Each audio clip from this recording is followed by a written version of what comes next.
uma hora você tá vendo alguém sendo atacado, você fala, pô, caramba, o pessoal que tava assistindo lá realmente foi atacado. Não, é no filme que eles estão vendo. Ele quis ir pelo Brasil pegando experiências de escolas diferentes. Muita gente fala da escola, podia ser assim, podia ser assado. Aí qual foi a ideia dele? Vamos ver o que o pessoal tá fazendo e registrar isso no documentário.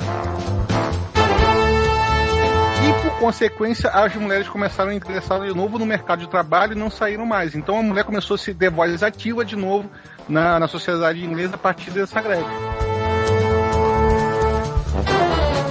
Eu acho isso muito encantador, né, num filme. Ele consiga ter essas duas coisas. Ele diverte, mantém o interesse da gente pelo lado aventuresco e também essa discussão do lado humano, né, e social.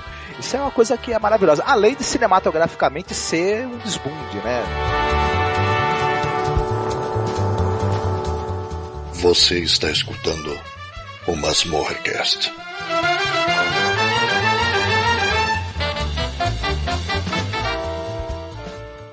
Eu te dou um gogó, maluco, pode aí. Porra, que isso não é coisa que se faça não, cara. Ó, se é comigo, maluco, aí, todo mundo pra penitenciária de segurança máxima, moro, cara? Que vocês vão causar uma tragédia, moro? Porra, fica pagando mico pra caralho. Tu é um cara fudido, moro, cara? Porra, tu é um cara lá da Califórnia, lá, moro? Porra, um cara todo fedido, moro, cara? E tá banido de vir aqui no Brasil, moro, cara? Eu te quero aqui te pegar na porrada mesmo. Tá envergonhando o pop americano, moro? Tu vai acabar sozinho, moro? Ó, vou te falar uma coisa, moro? A hora que tu botar a tua cabeça pra dormir no travesseiro, moro? Aí, tu vai ver que a tua vida é uma miséria, moro? Aí, fim de papo, moro? Sou merda do caralho.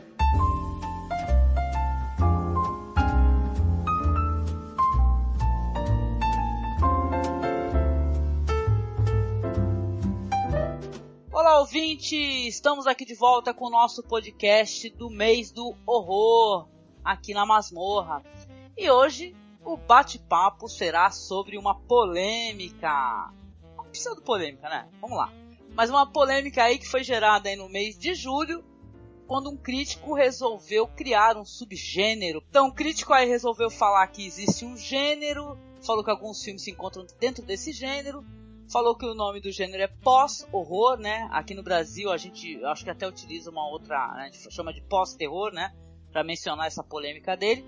Para esse bate-papo aí, pra gente poder conversar um pouco sobre o que a gente pensa, se a gente concorda ou não com essa que essa figura escreveu. Eu chamei aqui dois amigos para isso, que é o Alexandre Luiz, que é lá do Cine Alerta. Tudo bem, Alex? Tudo ótimo, Angélica. E que debate, hein? Que discussão que a gente vai ter aqui, porque essa polêmica é tão desnecessária, mas a gente precisa comentar isso, né? Sim. E também o meu amigo Felipe Pereira, que também participa lá no Cine Alerta, do Vortex. Tudo bem, Felipe? Tudo bem. Tô aqui, o que restou de mim, e sobre o pós-terror, pós-horror, seja lá o que for, só tenho... Peraí, deixa eu contar. 3 palavras. Tô de boa. Tô de boa. Eu pensei que ia ser um palavrão, vê só minha cabeça. Não, agora eu tô família e bons costumes, velho. A MBL mandou uma grana pra mim aqui, porra. A gente se molda de acordo com o patrão, cara. Acabou a Lei Rouanet, da roubalheira do PT, agora é só MBL, não pode nudez. Olha, gente, se preparem, porque pelo que eu tava sabendo, até símbolos religiosos, aí o pessoal tá querendo proibir, né, que haja isso em filmes, e é justamente dentro dessa temática, até do terror e tal, de gênero, que essas coisas costumam aparecer, né? Uhum. Então olha só as possibilidades que vem por aí, né? Medo, horror e desespero, cara. Fala sério. Então, gente, eu tava dando uma olhada aí, já faz algum tempo, na verdade, que até quando eu gravei aquele podcast sobre a Ghost Story, né, com os amigos, a gente conversou um pouco sobre isso, né, sobre essa questão dessa crítica que o Steve Rose, né, ele publicou no The Guardian, e a gente acha isso muito estranho, né, porque ele, além de tudo, ele resolveu, a premissa é a seguinte, pra quem não sabe, explicando, bora lá. Ele resolveu falar que alguns filmes, tipo assim, filmes recentes, Ao Cair da Noite, por exemplo, A Bruxa, quer mais exemplo? Ele colocou inclusive aquele filme lá, o Get Out, né? Uhum. Também dentro desse gênero aí que ele chama de pós-terror ou pós-horror, né? que ele fala que são filmes que têm muito mais questões reflexivas, questões existencialistas, uma seriedade, um subtexto, sabe? Coisas nas entrelinhas. Isso daí, claro, provocou, né, uma guerra na época, pelo menos, de opiniões, porque o pessoal falou que, na verdade, o gênero já traz isso há muito tempo, pois né? É, que esse cara tá louco na cabeça. É engraçado porque a justificativa dele, num resumo geral, é basicamente assim: esses filmes são bons demais pra ser terror. Aí você fala, mas peraí, cara, onde é que você viveu esses últimos, sei lá, 100 anos que filmes são feitos, assim? Porque desde o expressionismo alemão, são feitos filmes de horror, de terror, que discutem tudo isso, que são extremamente bem construídos, que têm personagens bem construídos, que não se sustentam em sustos fáceis, né? Que um dos motivos é esse, que os filmes de terror se sustentam muito em sustos fáceis. Se você assistir só um tipo de filme de terror, ok, slasher filme, que a gente vê hoje, tem muito disso, claro que tem, mas isso também, desde a década de 70, existe dessa forma. Então, é muita vontade de criar um negócio, uma polêmica em cima de algo, que na verdade, provavelmente vai fazer mais o nome dele do que estabelecer realmente um pós-terror, entre aspas, aí. Uhum.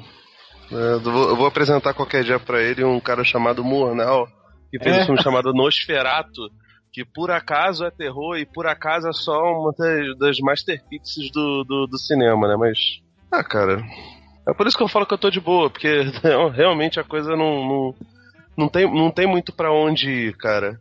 No mês de outubro, no Brasil, e acho que nos Estados Unidos também, só que com algumas semanas depois, vai estrear um filme chamado Thor Ragnarok, que é dirigido por um cara chamado Taika Waititi. O Taika Waititi, ele faz filmes que a maioria dos filmes dele tem uma veia cômica muito forte, uma verve cômica muito forte, e que é disfarçada de um outro gênero. Isso quando ele não faz filmes mais reflexivos, filmes de tênis verde. O Boy, por exemplo, que é o filme dele de 2010, é assim. Adorei. O Eagle vs Shark, que agora acho que é Loucos por Nada, também é desse jeito. O filme, sem ser o filme retrasado dele antes do Thor, chama-se O Que Fazemos nas Sombras, que é um documentário sobre uma turminha de vampiros e não sei o que. Ele brinca com alguns negócios de terror, mas ele é claramente um filme de horror.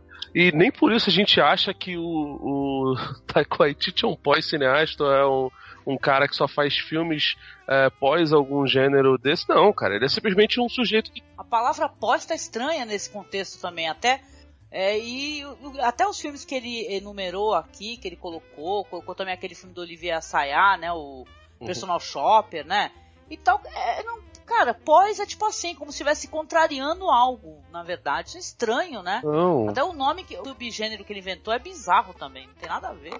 Cara, não sei, tipo assim, eu acho que especialmente ultimamente tá rolando uma onda revisionista que consome muito mais militância, que pode ou não ser uma militância boa, e que gera algumas discussões que são meio bobas. Essa daí, em torno desse subgênero, eu acho bem fraca, cara. Não o que a gente tá fazendo aqui, porque a gente tá tentando debater um assunto que aparentemente a gente não abraça tanto. Mas, sinceramente, cara, eu não consigo ver como isso ajuda em qualquer tipo de discussão minimamente interessante dentro do cinema, entendeu?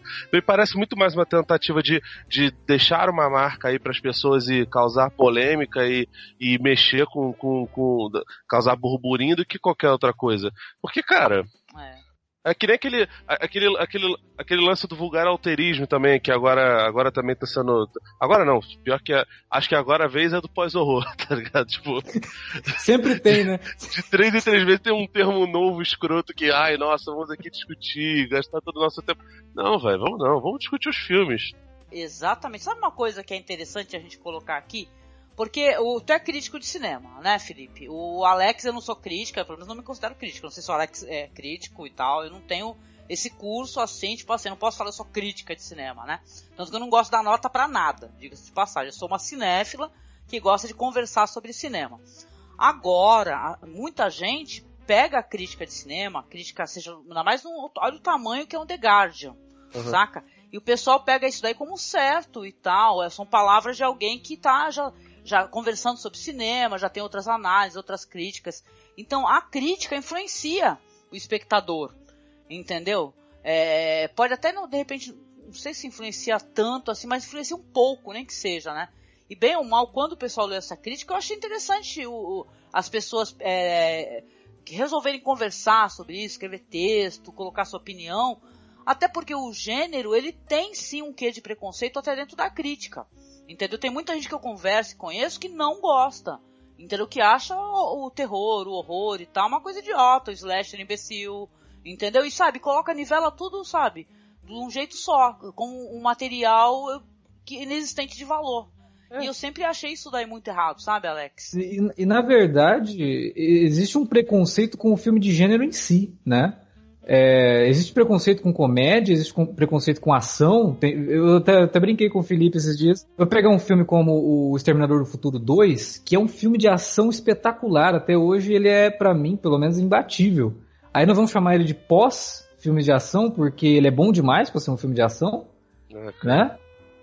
Então é um preconceito. A ideia de você criar um subgênero porque ele não se encaixa naquele estereótipo que o próprio autor está colocando em cima de filmes de horror, e que eu acho que é absurdo, porque mostra uma falta de conhecimento gigantesca da história do cinema, falando um troço desse.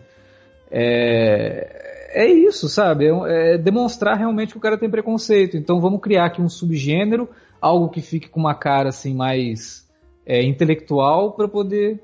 Não, gente, filme de terror, ele vai ter filme bom, vai ter filme ruim, assim como todos os outros filmes, assim como drama, assim como comédia, assim como aventura, ação, ficção científica, tudo isso vai ter coisa boa e coisa ruim, né? O Blade Runner, então, 2001, ele não é ficção científica, ele é pós-sci-fi, porque ele é mega reflexivo, né? Não, ele é sci-fi. Né? Não, e se você pega até a origem, né, que Blade Runner veio através de trabalhos do Jodorowsky e tal, sim, né? Duna, né? O Duna, então, não é um sci-fi também, é um pós-sci-fi, porque... É um pós-sci-fi. Então, esse debate, até trouxe vocês para conversar, primeiro que são pessoas que eu gosto muito e respeito muito a opinião, é mais por isso, é mais uma reflexão, porque a gente passou o mês inteiro falando sobre filmes de terror, sobre a importância de assistir isso, assistir aquilo, até para você ter uma bagagem, né? Não sei, para que você conheça mais, porque eu sempre achei que o cinema... ele é, claro, uma maneira de você fazer uma análise até social e tal. O cinema, ele reflete a sociedade, né? Reflete o mundo em que vivemos. E o terror, o gênero terror, ele reflete os nossos medos. E esses medos nem sempre são os medos sobrenaturais, né? Muitos filmes que têm o sobrenatural como tema, na verdade, ele está falando de outra coisa. Ele está falando de controle, ele está falando da sociedade em si, de preconceitos, né? De dogmas religiosos, e de uma forma te meio que dar um empurrãozinho assim, para fazer você pensar. A gente gravou um podcast, a Angélica estava lá, sobre os filmes de terror da nova safra, né? Sim, e aí, quando a gente comentou A Bruxa, a gente ficou nesse impasse. Mas peraí, é um filme de terror? É um filme de terror, mas ele é um filme de terror que tem elementos de drama, ele tem desenvolvimento de personagem. E, poxa vida, nada melhor do que você ter um filme desse para dizer, olha só, você que tem preconceito com o gênero, olha o filmaço que você tá perdendo aqui. Né? O It Follows, olha que filmaço que você tá perdendo. O A Ghost Story também. A Ghost Story recente, né? Isso veio tudo também depois do A Ghost Story, se eu não me engano, né? E tal. Ele pegou e falou assim, nossa, um filme existencialista e tal... Nossa, mas não é um filme de terror, mas ele tem elementos, entendeu? Claro. Do gótico, até do terror gótico. Então é engraçado, né? Como as pessoas querem ficar paticionando, né? Uhum. Tirando tipo assim, o valor, inclusive, do gênero todo, né? Que o Felipe mencionou aí o Nosferatu, mencionou o Murnau, cara. E olha o valor desses filmes, Frankenstein e tal. Frankenstein nunca foi somente uma história sobre um monstro e um cientista maluco que resolve dar vida. E tal, e sim sobre a questão da responsabilidade de alguém que cria, né? É uma história até com Deus, né? E tal, que cria a vida, né? Qual é a responsabilidade desse Deus sobre a vida que ele criou? Mas nenhum desses filmes é só sobre isso. Como Metrópolis não é só ficção científica, como a trilogia do Polanski, com Repulsa ao Sexo, o Bebê de Rosemary e o Inquilino também não são só filmes de terror, como Dança com Vampiros não é só terror, aliás, acho que é até mais comédia do que terror, e tem todo um trabalho ali, mas eu acho complicado pra caramba esse negócio. Primeiro, assim, voltando lá ao que você tava falando sobre crítica. Não sei se o crítico de cinema tem tanto poder assim sobre o público geral. Eu acho que ele tem um pouco mais sobre os cinéfilos, e bem ou mal a gente é uma galerinha, de certa forma, privilegiada, porque a gente tem acesso a mais filmes, a gente vê mais filmes, a gente tem, nem que seja uma internet boa pra poder baixar, porque, se eu não me engano, vocês dois moram no interior de São Paulo, onde cinema é uma coisa meio precária. Quando rola é só multiplex. Não, aqui até tem cinema, eu só não tenho dinheiro mesmo, na verdade. Tudo bem, pode continuar. Mas então, tipo assim, a gente, bem ou mal, mesmo que, nossa, minha cidade só passa os Kingsman e os Blade Runner. Beleza, mas a gente tem acesso à internet, a gente tem conhecimento sobre as coisas. Hoje em dia é muito mais fácil pra você, se você quiser parar e ver todos os filmes de Todd Solondz, você vai conseguir ver todos os filmes de Todd Solondz. Você precisa de seed, mas você vai conseguir, se você tiver uma máquina boa e um torrent legal. Não apenas eu vi, como gravei sobre. Fica a dica aí, ouvinte. E é do caralho, por sinal, do Masmorra. Mas assim, a gente é meio que uma classe um pouquinho privilegiada. Talvez os críticos tenham um pouco de relevância para nós cinéfilos. Mas ainda assim, o cinéfilo também tem uma coisa que é meio bizarra, que é o fato de às vezes ele viver dentro da sua própria bolha, em que ele conversa basicamente só com quem concorda com ele. Eu gostei do Ghost Story. Pô, maneiro, não sei o que. Eu converso com outras pessoas, gostei também. Aí fica trocando aquelas figurinhas, não sei o que. Aí chega um fulano de tal, pô, não gostei tanto. Aí, mas você é um merda também, né? Por não gostar. Então, tipo assim, também tem essa bolha que é muito louca e que não entra na minha cabeça como você pode querer discutir cinema. Mas só isso daí com quem serve é convertido. pra cinema, pra política e tal, né? Pois é. Em geral, o assunto é até geral, né? Verdade. Eu realmente concordo que a gente tem uma tendência a conversar mais com quem concorda com a gente. Mas também tem o pessoal que discorda, né? O importante é levantar algum ponto de vista. Mas eu tô querendo ver até onde tu vai chegar, porque eu acho que a crítica influencia opiniões, sim. Não, pois é. Tanto a crítica, até site, aquele Metacritic, ele influencia, cara, o site, entendeu? Não sei se vocês Mas eu acho que ele influencia da forma errada. Ele influencia o público que tá mais interessado em nota do que em realmente discutir o cinema, sabe? Porque muita gente entra no Metacritic, no Rotten Tomatoes, e pouco se importa com aquilo que o crítico está dizendo. Ele só quer saber se o filme tem uma nota boa ou ruim. Mas vou te falar e às vezes o cara vai lá e dá uma nota assim, podre, né? Deu tomatinho podre lá no Rotten Tomatoes. Mas o cara não se presta a ler o texto, porque às vezes o texto tem um monte de argumentos lá que são favoráveis, né? E que mostram que o filme, apesar de ele ter dado uma nota baixa, tem o seu mérito. Então eu acho que o crítico realmente, a influência do crítico está mais no que o público pensa que é o crítico. O público tem o crítico mais como um guia de consumo do que como um formador de opinião, infelizmente, né? As pessoas precisam ouvir mais, ler mais e conhecer mais os textos do que só prestar atenção na nota. Tem gente que, por exemplo, eu consumo filmes de super-herói, porque eu adoro esse universo de quadrinhos, e eu gosto realmente de estar por dentro do que está acontecendo. E o que eu vejo de muita gente que vai procurar nota ou vai procurar um texto crítico sobre um filme que está estreando, é que o cara, ele nem viu o filme ainda. Aí a nota do filme é baixa. Ele já comenta lá, a nota foi 2, eu não vou nem ler, porque eu sei que tá falando bobagem. Ué, cara. Então tá fazendo o que ali naquele site de crítica? Cara, mas vou te falar que isso não é nem só um problema só do Rotten, não. Assim, aí já se cria também outros... É bom que cinéfilo também é uma galera que tá aí pra sofrer mesmo, né? Mas tudo bem. Pra sofrer e pra fazer sofrer. Mas, cara, até em textos comuns mesmo, os nossos textos, o pessoal vai lá... E, cara, o papel do crítico não é ser um anotador de notas. Não, velho. Isso é apontador de notas. É uma escrotidão, inclusive. Se dependesse de mim, eu sou uma pessoa que eu detesto ficar dando nota. Eu dou nota por convenção, mas eu não detesto ao ponto de... Ai, nossa, vou bater o pé aqui, não vou dar nota, eu vou ficar emburradinho. Não, eu dou nota por questão de convenção e porque precisa, porque pro site é bom, porque pros lugares... Em todos os lugares onde eu tive que escrever tinha que dar nota. Então, tipo assim, eu vou lá, anoto e não acho nada demais. Mas assim, duas coisas que tem que se perceber sobre o parecer do crítico.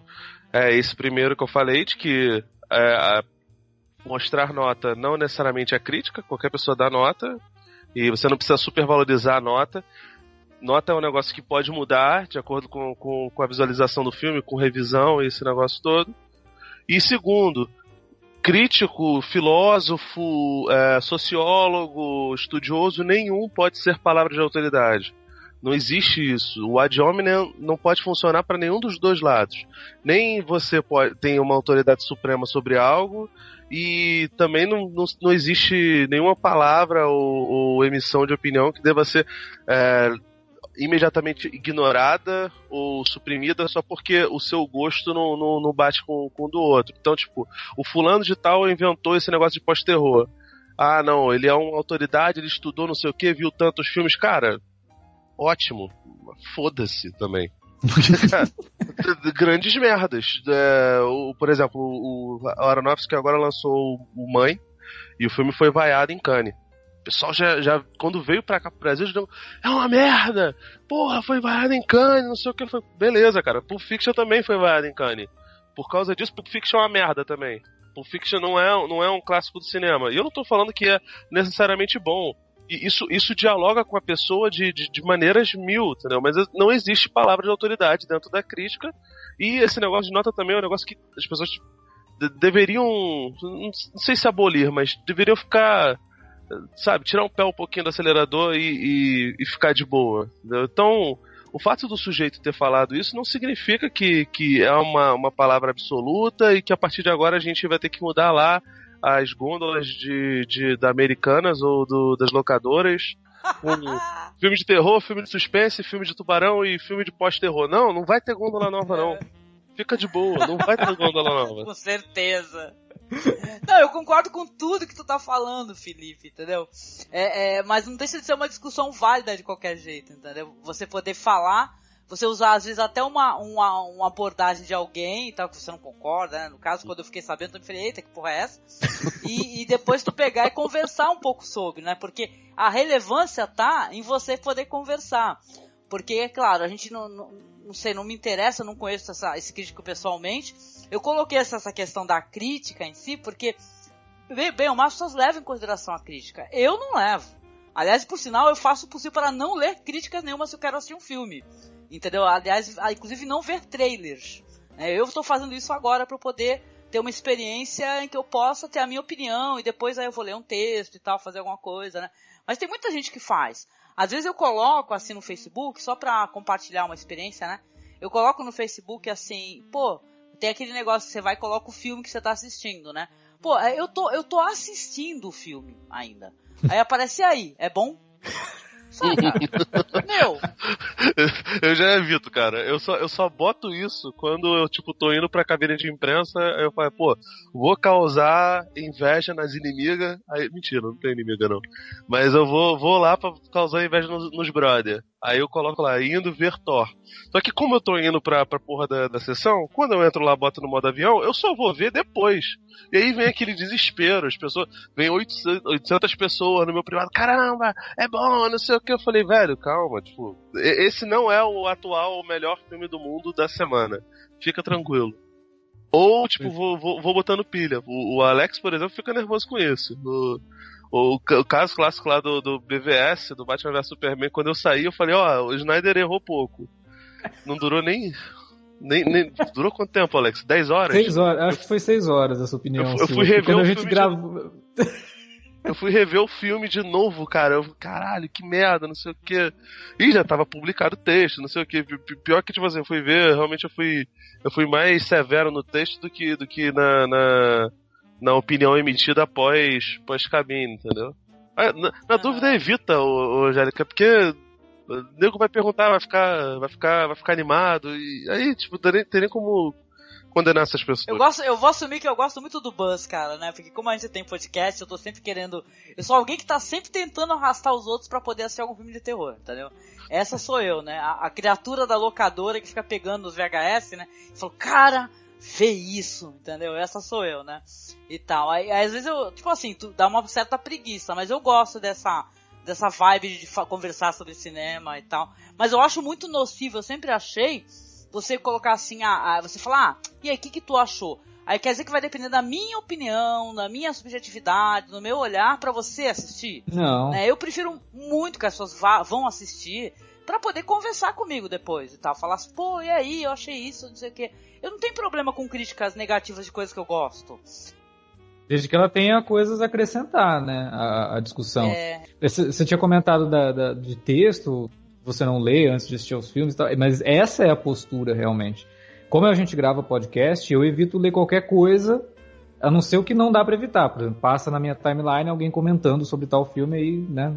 Não tem jeito, mas textos mesmo... Abafa, eu odeio isso. Tenho vontade de deixar de seguir todo mundo que faz no Facebook. Eu acho que timeline não é lugar pra escrever resenha crítica ou texto, não é. Entendeu? Vai arrumar um blog, saca? Vá arrumar um blog. Desculpa se eu estraguei a sua experiência em algum momento. Eu sempre faço isso, mas eu não leio, cara. Eu não... não, mas assim... O Alexandre é assim mesmo, cara. Ele gosta de causar o pior das pessoas. A ideia não, mas eu não falei pra ti, Alexandre. Não, mas é bom mesmo. É bom esfregar isso na cara dele, porque ele é filho da puta. Meu Deus. Um beijo, Alexandre, eu te amo. Não pense assim de mim. Mas a ideia é realmente ler a crítica depois, né? Porque depois que você vê o filme, você teve tempo pra pensar nele, vamos ver uma outra opinião, né? Vamos ver se esse cara pensa como eu. Não pensam como eu, ele não tá errado. Ou eu não tô errado, né? Mas deixa eu ver aqui quais foram os argumentos dele sobre tal filme. Porque às vezes você consegue tirar coisa boa dali, né? Você consegue tirar algum argumento do cara que você fala, pô, ele tem razão nisso aqui. Né? E aí você revê o filme e fala, putz, cara, realmente, isso aqui eu não tinha percebido, e aquele cara escreveu sobre isso, ou gravou sobre isso, falou, e realmente isso aqui... Pô, e cinema é isso, né? A arte é isso, a arte é você discutir, é você sentir, né? Você assistir alguma coisa e não ter sentimento nenhum é a pior coisa que tem, assim, você passa 2 horas da tua vida assistindo um filme, termina e você... Não sente nada. O Marcos filme, né? Fala pra mim, ele fala assim, olha... ele gosta mais ainda quando o filme causa esse burburinho, sabe? Um monte de gente falando mal, aí um monte de gente falando bem, entendeu? Ele fala que filme, arte, tem que ter isso, né? De causar, porque a arte ela não pode passar despercebida, né? Que nem você falou, né? Pois é. Passar batido, assim, ninguém tem nada pra falar, né? Que chato, né? Você assistia um filme e daqui 2 horas você já esqueceu dele. Você não lembra de cena nenhuma. Quer dizer, o filme... Eu me sinto assim com os filmes do Michael Bay, normalmente. Não, do Michael Bay, durante o filme, você já esqueceu o que você viu no começo, assim, ó. Pois é. E assim, o gênero terror, ele tem essa capacidade de criar momentos incríveis, que acompanham você pro resto da tua vida. A cena do chuveiro em Psicose... várias cenas do Exorcista, né? Tem 1 milhão de cenas do Exorcista que você fica com aquilo na cabeça um tempão. Sei lá, até Sexta-feira 13 e Hellraiser, Hora do Pesadelo. Né? Hellraiser, nossa, nem se fala. Principalmente os primeiros, assim, que eram mais pesadões. Eu tive um papo ontem com uma galera sobre Hellraiser. Cara, foi muito legal a leitura que esse pessoal fez. Sabe? Até porque o diretor, ele é gay, né? E tal, tipo assim... Ele é um ícone do queer horror, né? Uhum. E tal. E dá pra fazer um monte de leitura, assim, essa questão até desse negócio de arrancar pele, um novo corpo, sabe? Uhum. Você ser uma outra pessoa. Muito legal, assim. Então é mó bizarro quando a gente vê alguém chegar e falar assim, que esses filmes aí, tudo slasher, é só filme que tem sangue, essas porcarias, essas merda aí. E a gente, por exemplo, Pânico é uma comédia. Né? Não deixa de ser um terrir. E não tem coisa mais engraçada ou interessante de se fazer do que assistir Pânico e observar aquilo que ele tá pedindo pro espectador observar, que são os clichês. A todo momento o Pânico tá falando pra você, olha, presta atenção nesse clichê aqui, né? Isso aqui é importante pro filme, é um clichê, a gente sabe que é, você sabe que é, mas a gente tá dando importância pra ele. E comentar sobre cinema, Pânico é um filme sobre cinema, né? Não, vou diminuir ele porque é um filme de slasher, né? Não, é um filme, assista o filme, né? Sinta o que esse filme tem pra passar. E não categorize também, né? O Friedkin e o William Peter Blatty, né? Que é o autor e o diretor de O Exorcista, eles não consideravam O Exorcista como um filme de terror. Né? O Friedkin fala, eu não fiz um filme de terror, eu fiz um filme com toques policiais, filme de investigação, O William Peter Blatty é até um pouco mais assim, humorado, porque ele fala que a pior coisa que aconteceu na carreira dele foi Exorcista ter sido considerado um filme de terror, porque acabou com a carreira de roteirista de comédia dele, né? Ai, caramba, olha. Ficou famoso só por escrever terror e nunca conseguiu escrever uma comédia, porque ninguém apostava. Não, você, exorcista, você não vai escrever comédia. Escreve um livro de terror aí, escreve um roteiro de terror, vai dirigir um filme de terror, porque ele virou diretor depois. Então, só fica marcada, né, por um né, por eu um acho trabalho, até que né? tem um pouco dessa rusga no trabalho do Peter Blatty, por isso que ele fica meio assim, não é terror, é um drama, e não sei o quê. Mas, gente, é lógico que Exorcista é um filme de terror. Os elementos estão todos ali. Agora, se ele desenvolve personagem, se ele tem momentos que te deixa apreensivo porque você comprou toda aquela ideia, se ele discute fé, se ele discute uma porrada de coisa, é mérito do filme, é mérito do roteiro, é mérito da direção. Mas isso não vai tirar ele da categoria em que ele tá. Quando uma obra já foi feita, ela foi realizada, né? Ela é das pessoas, né? O que as pessoas vão tirar dela, e vão tirar as conclusões e conversar e tal, né? Já, terminou é nossa, entendeu? Então a gente vai ficar a nosso critério, né? O que a gente vai te retirar dali? Às vezes é coisa que o autor, o diretor, o pessoal nem tinha intenção, mas a gente vai e faz uma leitura a partir dali, né? Isso é legal, pô, a arte é isso, né? Ela tem que provocar essa espécie de coisa também, né? Cara, eu acho que isso que o Alex falou tem muito a ver com uma visão meio tacanha e, ao meu ver, bem defasada de como funciona o cinema de gênero. No Brasil, inclusive, tem muito disso. Durante o Festival do Rio, alguns dos filmes que eu mais gostei entre os nacionais eram filmes de terror. As Boas Maneiras, por exemplo, que é da Juliana Rojas com o Marco Dutra. Eles já vinham fazendo alguns filmes. Acho que tinha uns dois. Tô doida pra ver. É muito divertido. E assim, é um filme de lobisomem, como eles já haviam feito. O Marco Dutra já tinha feito Quando Eu Era Vivo, que também é bem terrorzão. A Juliana Rojas, sozinha, fez o Sinfonia da Necrópole, que é um musical com bastante elemento creepy. E, assim, ele é um filme de terror que tem uma carga muito engraçada, uma carga humorística muito forte, mas ele é um filme de terror autêntico. Animal Cordial, da Gabriela Amaral Almeida, também é um filme. Sim, eu ia falar dela agora, adoro os curtas dela, cara. Pô, cara, o Animal Cordial, eu nem gosto tanto de estátua, mas o Animal Cordial eu acho um filmaço, acho do caralho. Mas em compensação, tipo, a minha diretora de cinema preferida, e assim, não é diretora mulher, não, de todos os diretores brasileiros vivos em atividade, a minha preferida chama-se Lúcia Murat. E a Lúcia, ela fez um filme chamado Praça Paris, e ele começa de um jeito muito bom, vai explorando uma personagem que é muito interessante e que é pobre, e ela tem toda uma verossimilhança muito fodástica dos ambientes dessa personagem. A igreja onde mostra lá, cara, ela é igual uma igreja evangélica de verdade. Você vê as pessoas todas suadas, assim, os bancos, tipo, aquilo dali transpira realidade e verossimilhança. E no final das contas ela acaba apelando pra personagem de elite, branca, poderosinha, não sei o que tem seu lugarzinho de fala respeitadinho, enquanto a garota lá que era pobre tipo, relegada realmente a um papel mega secundário pra terminar num final muito, muito fraco.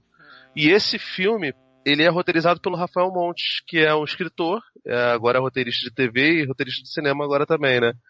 E ele faz muitos livros, os livros dele, as séries que ele escreve, todas elas têm elementos de suspense, de thriller, algumas vezes terror, mas esse filme Praça Paris, ele tem vários elementos de thriller, que ele coloca lá, tipo, a menina tá fazendo um ensopado e ela bota chumbinho pra enviar pra uma pessoa. Aí a pessoa come aquilo dali, evidentemente que a pessoa vai morrer.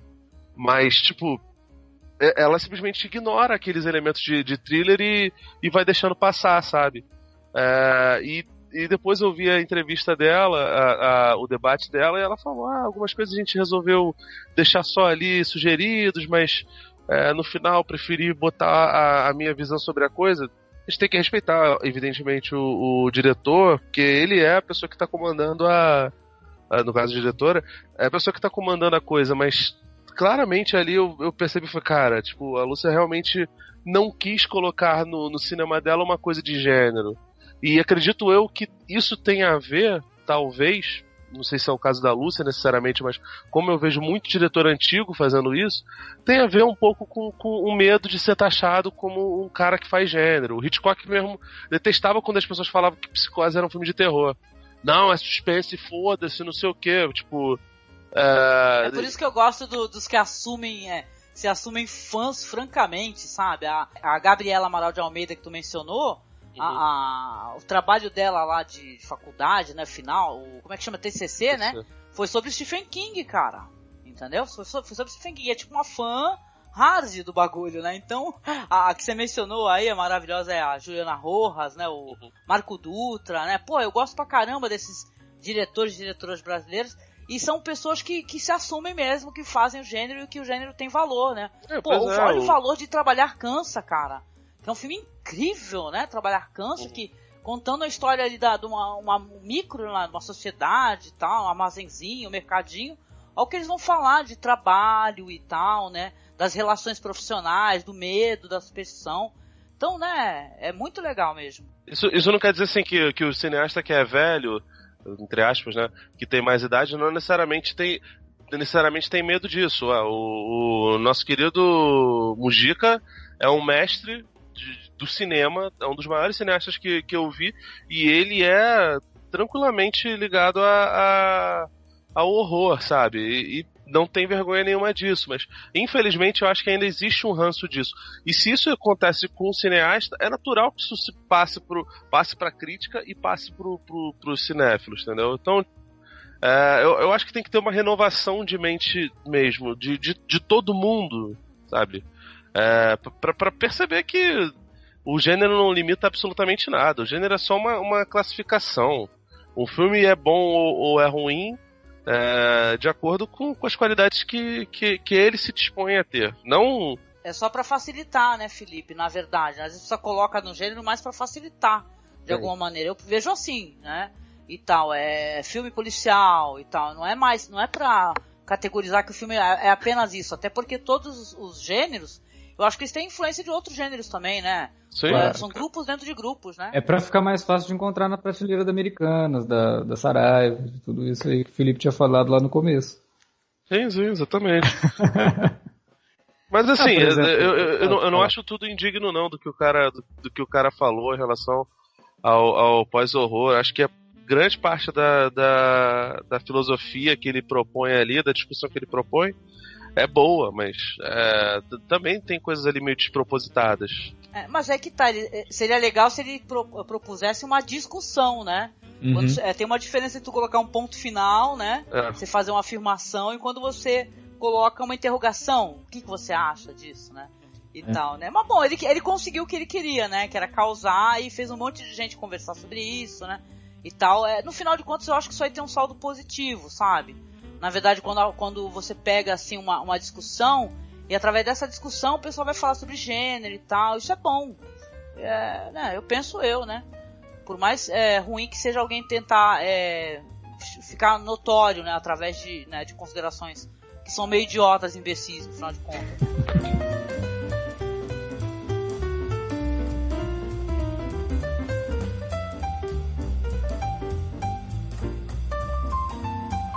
Poxa, então eu quero agradecer aqui aos nossos colegas que bateram esse papo maravilhoso sobre... A gente pegou um bagulho totalmente trash, né, e tal, idiota. Olha lá, trash, lá. Eu posto terror e o nosso papo foi muito legal, cara. Obrigada, viu, Felipe? Queria que você aproveitasse a ocasião de falar um pouquinho também sobre o Vortex. Saudades, vocês andaram publicando o podcast, né, sobre literatura, né? Pois é. Os meninos fizeram um podcast sobre o que estamos lendo. Esse, por acaso, eu não tô. Mas é muito bom porque os garotos leem pra caralho e tem boas dicas, né? Então, geralmente eu escrevo textos e publico podcast de vez em quando lá no Vortex Cultural, vortexcultural.com.br. A gente é tudo de casa aí, um bando de comunista safado, falando umas besteiras de vez em quando, mas com respeito aí, graças a Deus. Eu também tô com outro podcast que por acaso um dos meninos tá aqui, que é o Cine Alerta, onde a gente fala semanalmente aí várias paradas. Vou deixar pro Alex falar, mas mais a fundo disso. E eu tenho um canal no YouTube agora, da Brisa de Cultura, que é uma produtora que eu e uns amigos estamos levantando. A gente está fazendo agora um programa mais humorístico sobre cinema, chamado Cinema Raiz. Eu vou assinar, vou subscrever. Pois é. E futuramente a gente deve fazer alguns outros projetos. Eu tô começando agora a pré-produzir um programa sobre cinema de favela e cinema de subúrbio. Vai chamar Cine Sub, e que vai ser muito louco. E eu tenho um outro podcast também, que eu sempre esqueço dele, que é o VHS Cash, que é um podcast sobre filmes antigos, por isso que é VHS, né? Me dando um monte de novidade, porque eu tô aqui procurando já no meu aplicativo, já pra poder assinar. Bom saber. Só feras aí, né? Só feras.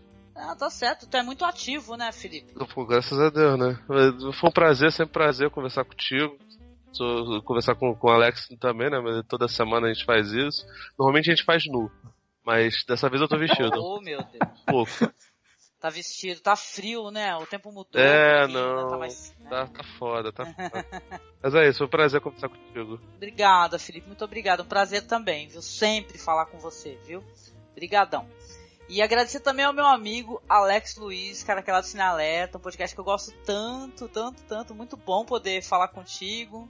Esses meninos estão sempre arrebentando, né, Felipe? Eles estão, né, vocês todos no Cine Alerta. Aliás, gravaram recentemente, viu, ouvinte? Saiba disso, sobre Preacher, que até o meu colaborador aqui, o fundador, né, cofundador, o Marcos tá lá, né, Alex, também conversando. Foi um podcast maravilhoso. Pois é, foi um papo excelente. Podcast até longo, assim, a gente normalmente faz podcast de 1 hora, o de Preacher ficou com quase 1h30, mas foi um papo excelente. E vou repetir, assim, espero que você deixe aí pro pessoal ouvir o nosso programa sobre os filmes de terror recentes, né, que foi impulsionado ali pelo Invocação do Mal, né, que foi um papo excelente também. A gente discutiu sobre um monte de filmes lá no Cine Alerta, né, que é o nosso podcast, que o Felipe tá lá também quase sempre. 99% dos podcasts tem o Felipe lá. Muito bom, o Felipe é maravilhoso. Se eu pudesse, eu também ia estar com o Felipe toda semana. Faz muito bem. A gente discute cinema, séries e o que mais der na telha. Tem os minicasts semanais lá sobre algumas séries, e tem o Alerta Vermelho, tem o Alerta de Spoiler sobre os filmes que estão saindo no cinema. A gente vai lá e grava, lança uma semana depois, que é pra dar tempo da galera assistir ao filme, pra depois ouvir o programa cheio de spoiler. É isso aí, cinealerta.com.br, entra lá que tem bastante coisa. Muito bom, gente, gosto demais. E olha, ouvinte, muito obrigada. Se eu hei de considerar alguma coisa aqui no final, assista, vá assistir filmes. Primeiramente, eu concordo muito com o que foi falado aí.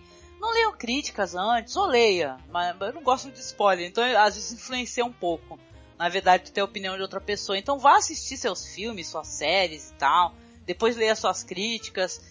E saca, vá assistir antes de perguntar se é bom, cara. Faça isso, é uma coisa boa, você vai se sentir renovado, né? E é isso aí, foda-se o pós-terror, né? Pós-terror é meu cu, né? Que tem gente que fala. Né? Pós-terror de terror, né?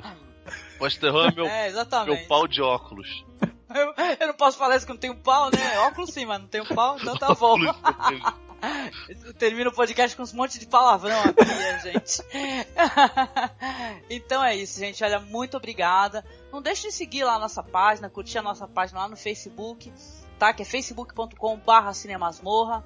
No nosso Twitter é @masmorra_cast. Se você quiser continuar esse papo, seja nos comentários, seja por e-mail. Quiser mandar um e-mail, pode mandar um e-mail para contato.cinemasmorra@gmail.com.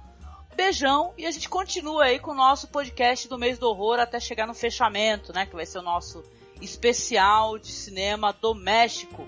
Beijo e até mais. Tchau.